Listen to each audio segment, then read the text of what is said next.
wabarakatuh. Selamat pagi anak-anakku yang hebat. Jumpa lagi dengan Ibu Heni Triati.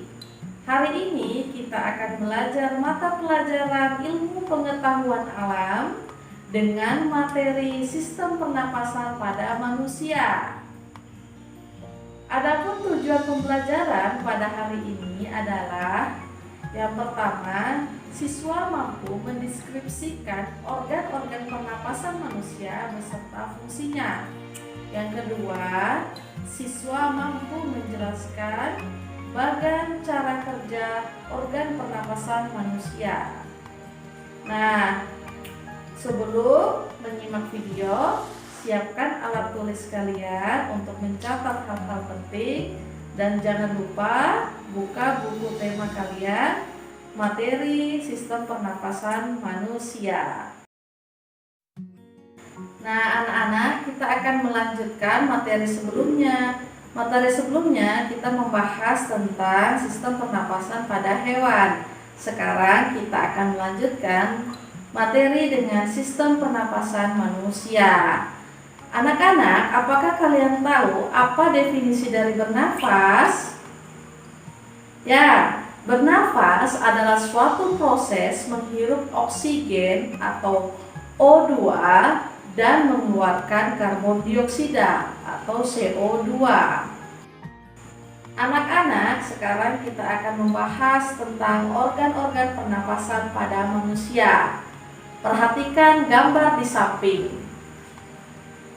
Pada gambar, udara yang masuk pertama kali masuk melalui hidung. Udara yang masuk melalui rongga hidung disaring oleh rambut-rambut halus dan debu menempel pada selaput lendir yang berada pada rongga hidung. Yang kedua, fungsi rongga hidung adalah penyesuaian suhu dan kelembapan udara untuk mempermudah penyebaran gas ke dalam tubuh. Yang kedua ada faring. Faring berfungsi untuk menyalurkan udara yang masuk ke laring. Selain itu, faring berfungsi sebagai tempat penghubung antara rongga hidung dengan rongga mulut. Disinilah tempat terletaknya pita suara. Yang ketiga ada laring. Laring adalah memiliki fungsi sebagai penghubung antara faring dengan trakea. Yang keempat ada trakea. Trakea berfungsi sebagai tempat penyaringan udara yang dibantu oleh rambut getar. Yang kelima ada bronkus. Bronkus berfungsi sebagai tempat pengaliran udara yang masuk ke dalam paru-paru. Nah, bagian yang keenam disebut alveolus. Alveolus berfungsi sebagai tempat pertukaran oksigen atau O2 dengan karbon dioksida atau CO2. Biasanya alveolus disebut dengan gelembung paru-paru. Yang ketujuh adalah paru-paru.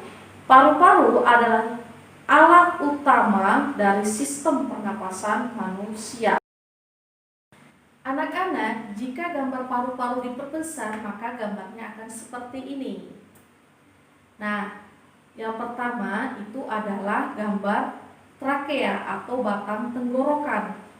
Batang tenggorokan memiliki cabang yang disebut bronkus. Bronkus bercabang dua yang menunjukkan mengalirkan udara ke paru-paru kanan dan paru-paru kiri. Setiap bronkus memiliki percabangan lagi yang disebut dengan bronkiolus. Pada ujung bronkiolus memiliki cabang atau gelembung paru-paru yang disebut dengan alveolus. Di alveolus inilah tempat pertukaran oksigen dengan karbon dioksida. Nah, sekarang kita akan membahas proses pernapasan pada manusia. Perhatikan baik-baik ya anak-anak. Pertama, udara yang masuk melalui rongga hidung disaring oleh rambut-rambut halus dan lendir. Selain itu, dalam rongga hidung terjadi proses pelembapan atau penghangatan udara oleh rambut hidung dan selaput lendir. Setelah dari rongga hidung, udara menuju paru-paru melalui laring. Di laring inilah adalah tempat bertemunya rongga hidung dengan rongga mulut. Kemudian udara bergerak menuju laring. Di dalam laring, udara menggetarkan pita suara. Kemudian udara bergerak menuju trakea. Di trakea kembali terjadinya penyaringan udara. Kemudian udara diantarkan menuju paru-paru. Udara yang masuk ke dalam tubuh dan diproses di paru-paru kemudian disebarkan ke seluruh tubuh melalui pembuluh darah. Bertepatan dengan itu, karbon dioksida keluar melalui paru-paru, bronkus, trakea, dan rongga hidung. Nah, itulah tadi sistem pernapasan manusia yang telah kita bahas, organ-organ pernapasan manusia dan fungsi-fungsinya. Sekian penyampaian materi pada hari ini. Semoga ilmu yang kita belajar bisa bermanfaat untuk anak-anak semua. Tetap semangat dalam belajar daring ya anak-anak. Jaga kesehatan dan selalu cuci tangan, pakai masker, dan jaga jarak. Apabila ada pertanyaan, bisa ditanyakan di forum Google Classroom. Jangan lupa kerjakan tugas yang telah Ibu share di link forum Classroom. Wassalamualaikum warahmatullahi wabarakatuh.